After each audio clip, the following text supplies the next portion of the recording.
Indonesia menyatakan kemerdekaannya 17 Agustus 1945, tetapi beda kisah di Kalimantan Timur, Kaltim. Provinsi Kaltim baru menjadi bagian dari Indonesia setelah proklamasi kemerdekaan 17 Agustus 1945 tersebut.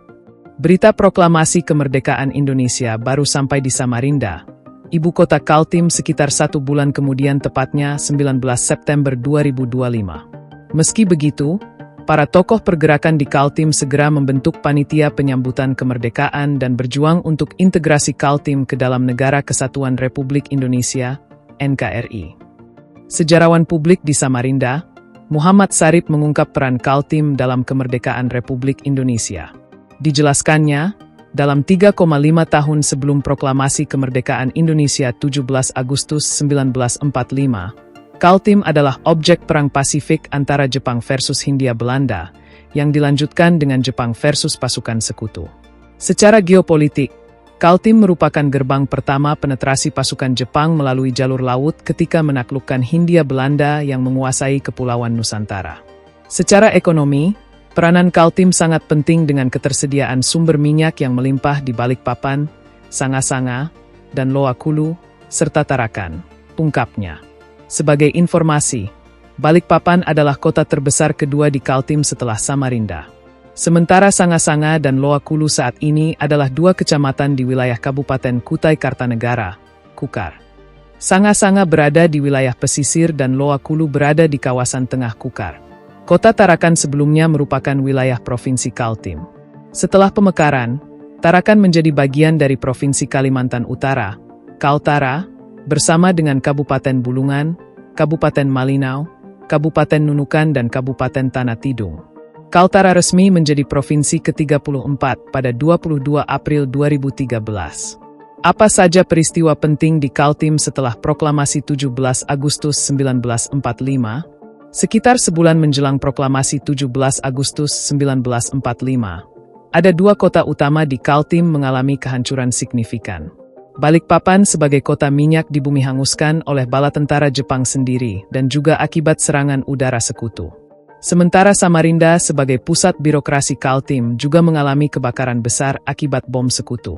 Penduduk Samarinda mengungsi ke Lempake, yang saat itu tergolong pedalaman. Saat ini, Lempake adalah salah satu wilayah di Kecamatan Samarinda Utara.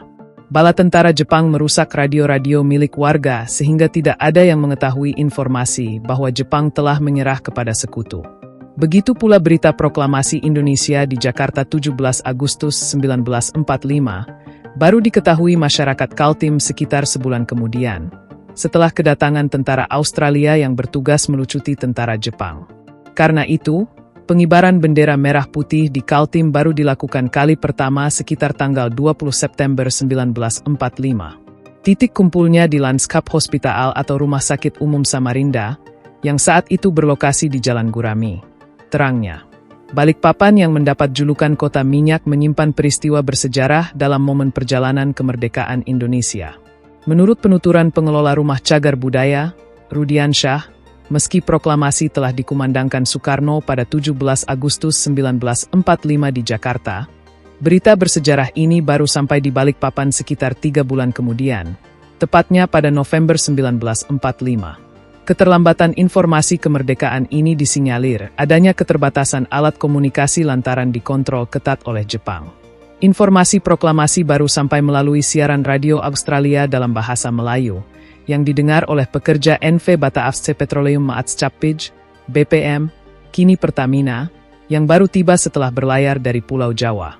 Ketika kabar kemerdekaan bereda ke sudut kota, masyarakat mengusung demonstrasi besar-besaran di lapangan Karanganyar tepat pada 13 November 1945. Peristiwa tersebut dikenal sebagai demonstrasi rakyat Balikpapan sebagai simbol perjuangan kemerdekaan di Balikpapan. Pengibaran bendera ini dimaksudkan sebagai pernyataan tegas bahwa rakyat Balikpapan menolak kembali berada di bawah kekuasaan Belanda atau Jepang. Sayangnya, upaya heroik ini tidak berjalan mulus. Bendera merah putih gagal dikibarkan, karena pemimpin aksi demonstran yakni Abdul Moed Halib sebagai tokoh Komite Indonesia Merdeka, KIM, Balikpapan ditangkap Belanda. Dokumentasi peristiwa bersejarah seperti upaya pengibaran bendera di Karanganyar pun nyaris tidak ada. Meski pengibaran bendera pada 13 November 1945 tidak berhasil, semangat perjuangan para pemuda Balikpapan tetap hidup dan menjadi inspirasi. Peristiwa ini kemudian diabadikan dalam sebuah prasasti atau dikenal dengan Tugu Pahlawan atau Tugu Peristiwa Demonstrasi Rakyat Balikpapan yang pernah berdiri di kawasan Kompleks Pertamina, Karanganyar, Kota Balikpapan. Jejak sejarah kemerdekaan di Kaltim telah diabadikan dalam berbagai situs bersejarah yang kini telah menjadi cagar budaya. Berdasarkan data dari Disdikbud Kaltim, terdapat 7 situs sejarah kemerdekaan yang terdata resmi, yakni 1. Tugu Pembantaian Sanga-Sanga di Kukar. 2. Tugu Pembantaian Loakulu di Kukar. 3. Penjara Sanga-Sanga di Kukar. 4. Tugu Kebangunan Nasional Indonesia di Samarinda. 5. Meriam Jepang di Balikpapan. 6. Sumur Minyak Matilda B1 di Balikpapan. 7. Meriam Marconi di Balikpapan. Download Tribun X sekarang. Menghadirkan lokal menjadi Indonesia.